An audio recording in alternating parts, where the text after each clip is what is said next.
This year, because of all the things that we've done, the number of illegal migrants crossing to the UK is down by a third.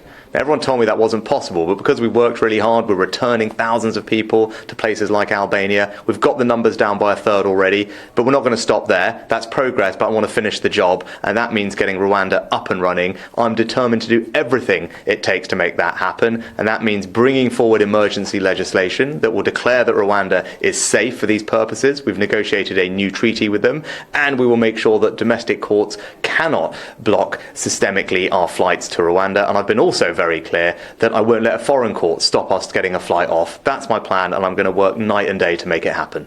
Aren't you just tinkering, though, with Plan A, and you don't really have a serious alternative?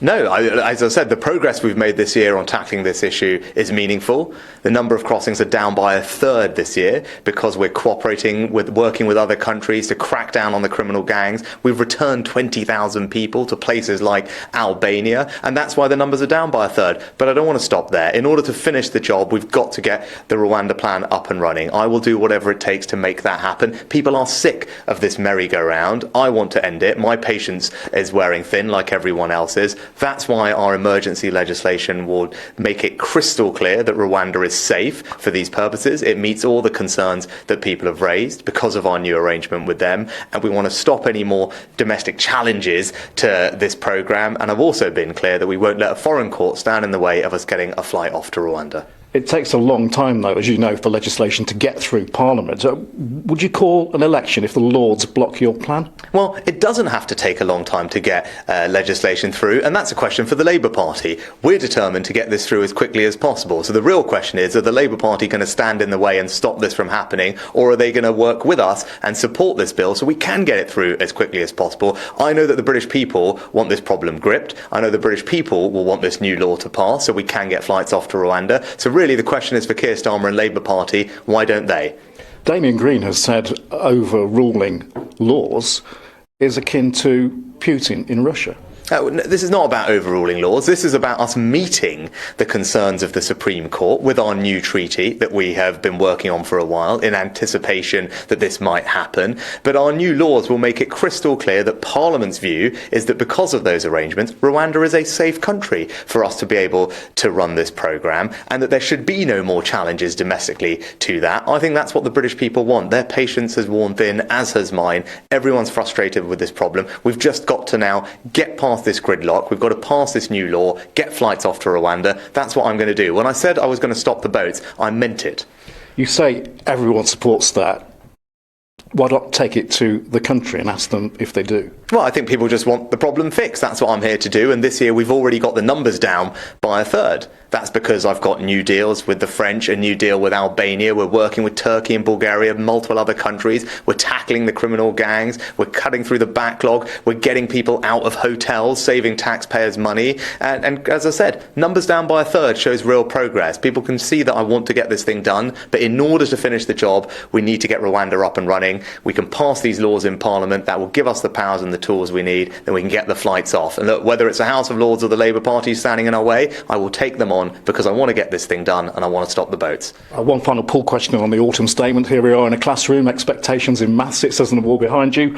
What expectations can people have of tax cuts now it seems the Chancellor has a little more room?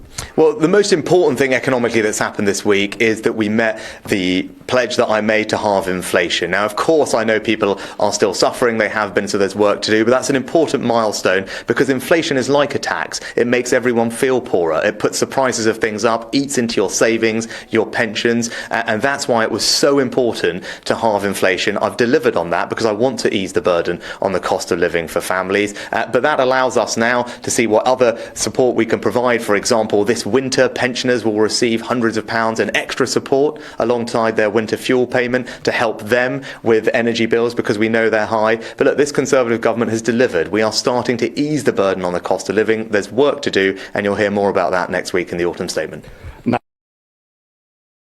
Minister speaking in the last few minutes in Bolsover in a primary school, talking about the autumn statement there at the end there, but also crucially about his plans for Rwanda. Your reaction, Matthew? Just astonished. Is there a single viewer of GB News this morning who buys into any of this stuff? Not only, as we've discussed, is the plan a really poor plan because we're not going to be able to send enough people to Rwanda, even if we are allowed to send people to Rwanda. But he's saying that the British public are sick and tired of this, as is he, that they're sick and tired of this merry-go-round. He's the Prime Minister. He's suggesting that he's up against these sort of hostile forces. He's the Prime Minister. This is his plan. He should own it. It's failed.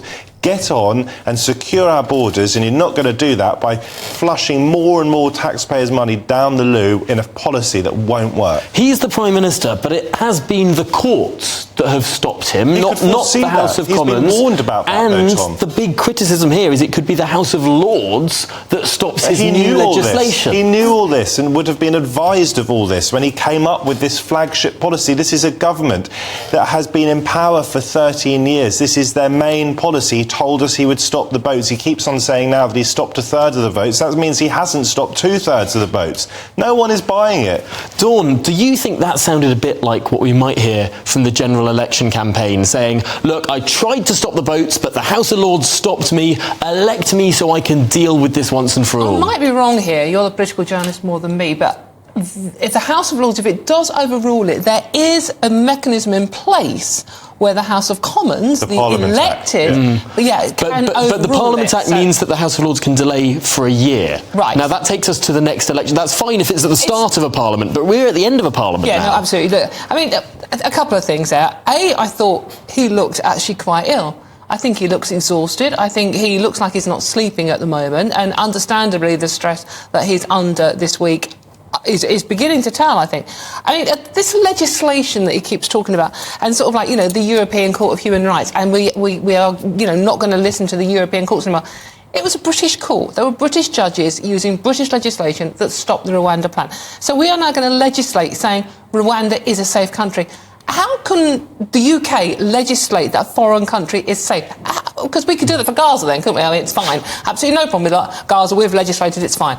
So I don't understand what legislation he's talking about. The devil is in the detail. And we're not being given any detail. I think one of the points is this new treaty that is going to be signed is going to forbid refoulement, or however we want to pronounce that word. Yes, I know, it's going to forbid Rwanda sending people on to other countries that are unsafe in treaty-level legislation. Do we seriously think, though, look, that absolutely is part of what he's saying. Do we seriously think, though, if you accept my premise, which is that Rwanda is an authoritarian state, with the president I said earlier, who's been in power since 2000, that they would, if it didn't suit them, obey a treaty with Britain? Come on, if we are prepared to break our international obligations, as we've hinted that we might in recent years of Tory government, do we seriously expect that Rwanda are going to uphold them? And the agreement was already there. It wasn't legislation, but the agreement was there. There was a memorandum of understanding. We will treat the people that you send to us, and remember, it's only a small number of people, and we accept Rwandans in return. What's happened? This is sense. the law of diminishing returns. This is a policy that continues to fail. So why not junk the policy and get serious about shoring up our borders, work with the French,